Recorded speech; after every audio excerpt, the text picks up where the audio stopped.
This means we need to conduct a survey. We simply locate and identify every physical resource on the planet we can, along with the amount available at each location, from the deposits of copper, to the most potent locations for wind farms to produce energy, to the natural freshwater springs, to an assessment of the amount of fish in the ocean, to the most prime arable land for food cultivation, etc. But since we humans are going to be consuming these resources over time, we then realize that not only do we need to locate and identify, we also need to track. We need to make sure we don't run out of any of this stuff. That would be bad. And this means not only tracking our rates of use, but the rates of earthly regeneration as well, such as how long it takes for, say, a tree to grow or a spring to replenish. This is called dynamic equilibrium. In other words, if we use up trees faster than they can be grown back, we have a serious problem, for it is unsustainable. So then, how do we track this inventory, especially when we recognize that all of this stuff is scattered everywhere? We have large mineral mines in what we call Africa, energy concentrations in the Middle East, huge tidal power possibilities on the Atlantic coast of North America, the largest supply of fresh water in Brazil, etc. Well, once again, good old science has a suggestion. It's called systems theory. Systems theory recognizes that the fabric of the natural world, from human biology to the earthly biosphere to the gravitational pull of the solar system itself, is one huge synergistically connected system, fully interlinked. Just as human cells connect to form our organs, and the organs connect to form our bodies, and since our bodies cannot live without the earthly resources of food, air, and water, we are intrinsically connected to the earth, and so on. So, as nature suggests, we take all of this inventory and tracking data and create a system to manage it. A global resource management system, in fact, to account for every relevant resource on the planet. There is simply no logical alternative if our goal as a species is survival in the long run. We have to keep track as a whole. That understood, we can now consider production. How do we use all this stuff? What will our process of production be, and what do we need to consider to make sure it is as optimized as possible to maximize our sustainability? Well, the first thing that jumps right out at us is the fact that we need to constantly try and preserve. The planet's resources are essentially finite, so it is important that we be strategic. Strategic preservation is key. The second thing we recognize is that some resources are really not as good as others in their performance. In fact, some of this stuff, when put into use, has a terrible effect on the environment, which invariably hinders our own health. For example, oil and fossil fuels, no matter how you cut it, release some pretty destructive agents into the environment. Therefore, it is critical we do our best to use such things only when we really have to, if at all.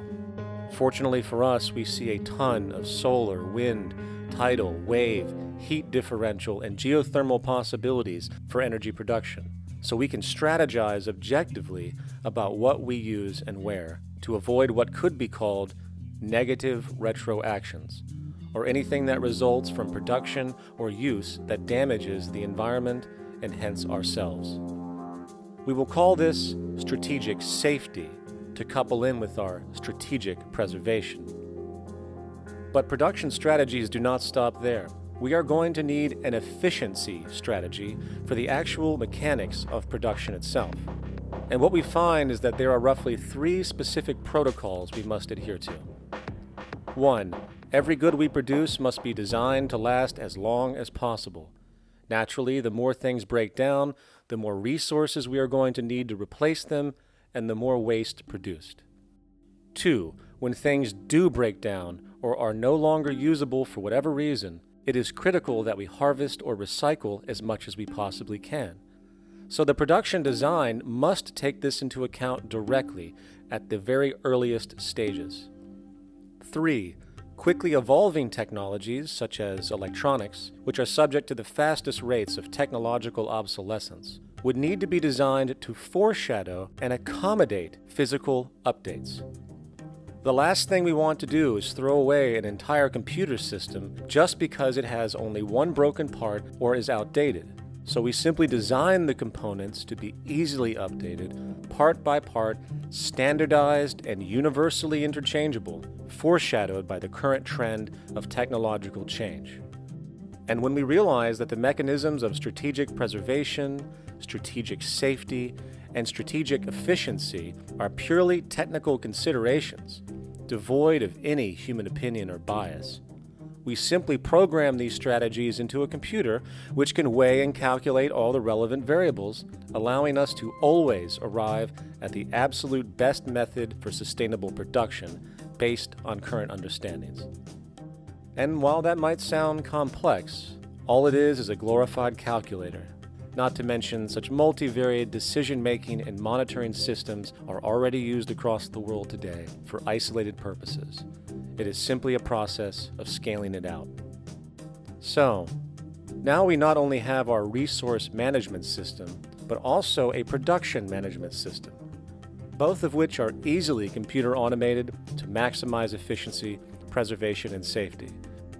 The informational reality is that the human mind, or even a group of humans, cannot track what needs to be tracked. It must be done by computers, and it can be.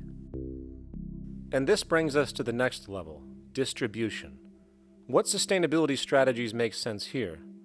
Well, since we know that the shortest distance between 2 points is a straight line, and since energy is required to power transport machines, the less transport distance, the more efficient. Producing goods in one continent and shipping them over to another only makes sense if the goods in question simply cannot be produced in the target area. Otherwise, it is nothing but wasteful. We must localize production so distribution is simple, fast, and requires the least amount of energy. We'll call this the proximity strategy, which simply means we reduce the travel of goods as much as possible, whether raw materials or finished consumer products. Of course, it might also be important to know what goods we are transporting and why, and this falls under the category of demand. And demand is simply what people need to be healthy and to have a high quality of life. The spectrum of material human needs range from core life-supporting necessities, such as food, clean water, shelter, to social and recreational goods, which allow for relaxation and personal social enjoyment, both important factors in human and social health overall. So, very simply, we take another survey. People describe their needs, demand is assessed, and production begins based on that demand. And since the level of demand of different goods will naturally fluctuate and change around different regions, we need to create a demand distribution tracking system, so to avoid overruns and shortages. Of course, this idea is old news. It is used in every major store chain today to make sure they keep up with their inventory. Only this time we are tracking on a global scale. But, wait a minute, we really can't fully understand demand if we don't account for the actual usage of the good itself. Is it logical and sustainable for every single human to, say, have one of everything made, regardless of their usage? No, that would be simply wasteful and inefficient.